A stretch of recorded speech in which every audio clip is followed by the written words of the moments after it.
मणिपुर से आइल समाचार हो, देश के चौकीदार जी साहेब करेले। रिपोर्टर बबुआ है। बताओ दोस्तों, आज अपने चैनल के माध्यम से नेहा सिंह राठौर का गीत सुनाने वाला हूँ। बताओ दोस्तों कि वही नेहा सिंह राठौर जो सरकार से सवाल करती है, जनता की आवाज बनकर सरकार से लड़ती है और सरकार की कमियों को दिखाती है। हाल ही में नेहा सिंह राठौर गीत गाई थी यूपी में काबा। आप सबों को पता भी है, ये गीत बहुत तेजी से वायरल हुआ था और नेहा सिंह राठौर खूब सारा सुर्खियां बिटरो थी और चर्चा में आ गई थी। एक बार फिर से नेहा सिंह राठौर सरकार से सवाल कर रही है और जनता की आवाज बनकर सरकार से लड़ रही है, जिस गीत को मैं आप सबों को सुनाने वाला हूं। तो हमारे चैनल रिपोर्टर बबुआ पर पहली बार आए हैं तो हमारे चैनल को सब्सक्राइब कर ले और बेल आइकन को दबा दे, ताकि जब भी मैं नया नया गीत लेकर आऊंगा तो सबसे पहले आपको देखने और सुनने को मिलेगा।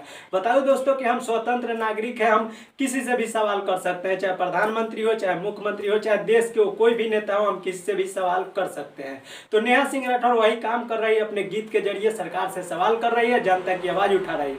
तो चलिए आप सबके टाइम वेस्ट ना करते हुए गीत को स्टार्ट करते हैं और फिर आप सबसे बात करते हैं। अरे हर ले आवे बिकसवा भैया, वो हर ले आवे बिकसवा। मैं आप लोगों से भी पूछती हूँ कि क्या आप लोगों ने देखा बिकसवा को? ए हर ले आवे बिकसवा, ए भैया वो हर ले आवे बिकसवा।